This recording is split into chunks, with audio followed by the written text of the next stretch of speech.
မင်္ဂလာပါဂရေကျွယ် YouTube Channel မှာပြန်လည်ကြိုဆိုပါရစေ18ရက်8လ2026မနေ့12နာရီ1မိနစ်ဈေးကွက်ကဏ္ဍများကိုတင်ပြပါမယ်ကျွန်တော်ဈေးကွက်ကဏ္ဍများကိုမတင်ပြခင်ကျွန်တော် public ကိုတပတ်စာအတွက်၄ပတ်သီးပေးထားတာတော့မနေ့က40ထွက်တော့အောင်မြင်သွားပါပြီကျွန်တော်နောက်ထပ်ကျွန်တော်နက်ခတ်10ခွက်အဲ့ဒီမှာ66က main ဆိုပြီးတော့ကျွန်တော်တင်ပေးထားပါတယ် TikTok မှာတင်ပေးထားပါတယ် YouTube မှာတော့ကျွန်တော်လားလာမတင်ပြဘူးဗျာအဲ့ဒါနည်းနည်း YouTube ကလူတွေတော့တောက်မှပါတယ် TikTok မှာလည်းဝင်ကြည့်ပေးပါလို့နော်အဲ့တော့ကျွန်တော်အခု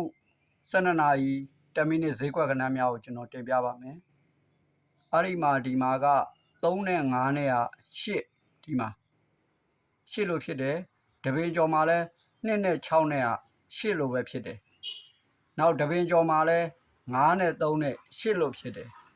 တပင်ကျော်မှာဒီတခါ8လို့ဖြစ်မယ်ဆိုရင်2နဲ့6နဲ့6နောက်ပိတ်ပါအဲ့ဒီမှာသူကထပ်ပြီးတော့3နဲ့5နဲ့8လို့ဖြစ်တဲ့ချိန်မှာဒီ1ကဲ9ရယ်ခွန်ရ3 8ပဲဖြစ်နေတာပါအဲ့ဒီချိန်မှာဒီဘက်ကညနေ4 5က1ချိန်မှာအဲ့ဒီမှာခွန်9လို့ထွက်တာပါနောက်တပင်ကျော်မှာ2နဲ့6နဲ့က8လို့ဖြစ်တဲ့အချိန်မှာခွန်6 5ကလည်း8 3ပါပဲအဲ့လိုဖြစ်တဲ့အချိန်မှာဒီဘက်ကညနေရ6တက်ကလည်းဒီကို1ချိန်သွားတာပါအားကြောင့်ဒီမှာ9 6လို့ထွက်တာပါတပင်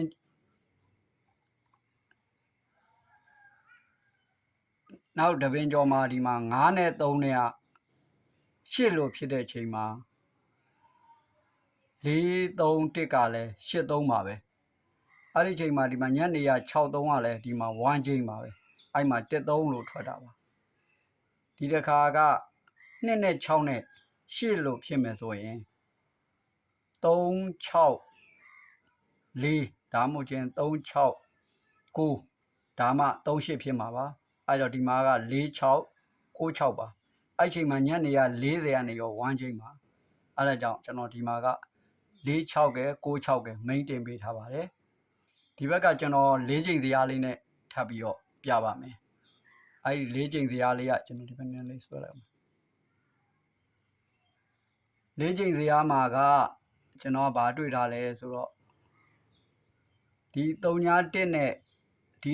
ထိပ်စီ9နဲ့ဒီမှာအနီလေးဆွဲထားပါတယ်6တက်လို့ဖြစ်ပါအဲ့ချိန်မှာဒီ2နာရီက9လေးက1ချိန်6 3ညာ9 1 6ပါပဲ6တက်ပါပဲအဲ့ချိန်မှာ4 5က1ချိန်2 3 1ကလည်း6တက်ပါပဲအဲ့ချိန်မှာ3 9က1ချိန်6 8 2က6တက်ပါပဲအဲ့ဒီချိန်မှာ6 3ကလည်း1ချိန်ဒီတက်က6 3ည3ည5မှထိပ်သီး3ည5ထဲမှာ6တက်ဖြစ်မှာပါအဲ့ချိန်မှာဒီမှာ3 2က1ချိန်အဲ့ဒါကြောင့်ဒီမှာက3ည5 3ည3 5 3 3ည2 5 2ဒီမှာကျွန်တော်အောက်ကနေတော့အားလေးရန်ထိုးပါဒီအပေါ်ကတော့ကျွန်တော် main အနေနဲ့ကျွန်တော်တင်ပေးထားတာပါအားလုံးစင်ပြေကြလိမ့်မယ်လို့ထင်ပါတယ်ဂရေကျွယ် YouTube channel like and subscribe လေးနှိပ်ထားကြပါကျွန်တော် TikTok မှာတော့အမြဲတမ်းတင်ပြပါတယ် TikTok ကိုလည်းသွားပြီးတော့ကြည့်ပေးကြပါလို့အားလုံးကျေးဇူးပါခင်ဗျာ